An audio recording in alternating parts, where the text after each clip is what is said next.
हो, जितने फेसबुक और यूट्यूब पर सुन रहे हो, बहुत सावधानी से सुनना। जब जीवन में कहीं समस्या खड़ी हो जाए, कहीं बहुत विकट समस्या है, कोई हल ना मिल रहा हो जाता है जीवन में, कोई कोई घड़ी ऐसी आके खड़ी हो जाती है जहाँ पर हमको सोचने के लिए भी समय नहीं है। तब शुक्रवार के दिन अगर शंकर के मंदिर में जल चढ़ाया जाए तो नारी का अखंड सौभाग्य होता है। बहुत ध्यान से सुनना, ये प्रसंग आया नहीं पहले, आज अगर कुबेरेश्वर बाबा की पावन धरा पर ये प्रसंग निकला है तो उसको ध्यान से सुनिए। जिसको भगवान शिव अपने पास में रखे हैं ये साधारण नहीं है। शिव मंदिर में जब आप कभी जाएं, इसलिए शिव महापुराण की कथा कहती है, यदि राहु है, केतु है, शनि है, मंगल है, बुध है, शुक्र है, शनि है, आपको कोई भी ग्रह परेशान कर रहा है, आपके जीवन में कोई ग्रह अगर अनिष्टकारी है, आपके जीवन में अगर कोई ग्रह अनिष्टता प्रदान कर रहा है, तो निवेदन है शंकर के मंदिर में जो कलश लेकर आप जाएं, जल लेकर जाएं, उस कलश में मात्र अक्षत के 2 दाने डालकर ले जाएं, मात्र 2 अक्षत के दाने, पूर्ण अक्षत भगवान शंकर को समर्पित करें। और बाबा भोलेनाथ को जब हम जल समर्पित करें तो राहु, केतु, मंगल, शनि, शुक्र, बृहस्पति जितने ग्रह हैं सब अनुकूल हो जाते हैं महाराज शंकर भगवान की। तभी ऐसा मौका लगे कि आपको लगे, आप जानते हो कि मुझको ये काम करवाना है और ये काम आगे हो ही नहीं रहा है, ये फाइल आगे बढ़ ही नहीं रही, आपको लगे ये फाइल आगे नहीं बढ़ रही। शिव जी पे जो जल चढ़ाओ, उस चढ़े हुए जल को जब आप थोड़ा सा लेकर आते हो, आपको बताया था ना कि खाली लोटा नहीं लाना चाहिए, खाली कलश शंकर जी के मंदिर से वापस नहीं लाना। शंकर भगवान को जल चढ़ाया, चढ़ाने के बाद थोड़ा सा जल हाथ में या कटोरी में या कश में झेल लिया, भले 2 बूंद लाओ पर अपने घर पर लेकर आओ। उस 2 बूंद जल का भी स्पर्श कलश के अंदर हाथ की 3 उंगलियां लगाकर अगर त्रिशूल पर टच कर कर मात्र आपने उस कलश के अंदर लगा दिया, वो जल भी आपने अपने घर पर छोड़ दिया, छीट दिया या उसका आचमन मात्र हो गया, तो व्यक्ति का यश बढ़ना अपने आप प्रारंभ हो जाता है, उसकी यश की प्राप्ति उसको होने लगती है। त्रिशूल दान, त्रिशूल का स्पर्श, एक बहुत अच्छी बात कहना चाहेंगे,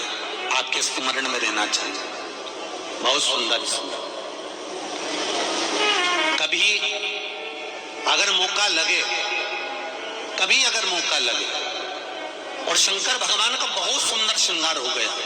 बहुत सुंदर श्रृंगार हो गया,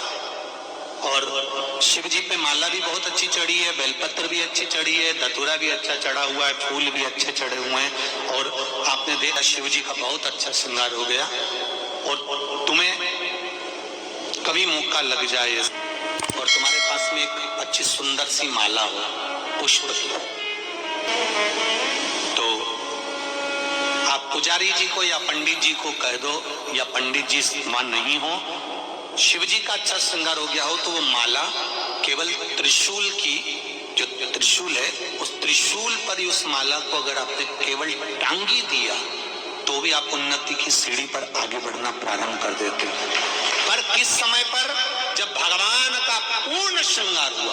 पूर्ण श्रृंगार शिव जी का हो गया और माला तुम्हारे हाथ में है और तुमने देखा भगवान का श्रृंगार हो गया, अब शिव जी पे अगर माला चढ़ाऊंगा और श्रृंगार गिर जाएगा तो उस माला को आप अपने यश प्राप्ति के लिए, अपने आनंद के लिए, अपनी उन्नति के लिए आप उसको त्रिशूल पर चढ़ा सकते। हम कई बार एक बात बहुत अच्छे से आपको वर्णन किए हैं कि कभी मौका लगे और आप किसी कंपटीशन एग्जाम में बैठ रहे हैं, या एक ही जगह पर सर्विस करते करते बहुत समय हो गया और वहां पर उन्नति नहीं हो रही है, आपका प्रमोशन नहीं हो रहा, तब 7 बेलपत्र केवल त्रिशूल का, 3 जो त्रिशूल में 3 नोक होती है, पहले साइड की दोनों स्पर्श, फिर बीच का स्पर्श कर कर अपने हृदय की कामना कर कर अशोक सुंदरी वाली जगह पर मात्र चढ़ा देने पर भी व्यक्ति जिस जगह पर नौकरी कर रहा होता है उससे उसका प्रमोशन का चांस बढ़ जाता है और उसकी उन्नति की ओर अग्रसर होता है। त्रिशूल भगवान देवाधिदेव आनंद करने वाले महादेव के जो हाथ में आया है वो त्रिशूल कोई साधारण नहीं, स्वयं सूर्य नारायण की कला को काटकर बनाया। श्री शिवाय नमस्तुभ्यम, सब बोलिए एक बार जमकर, श्री शिवाय नमस्तुभ्यम।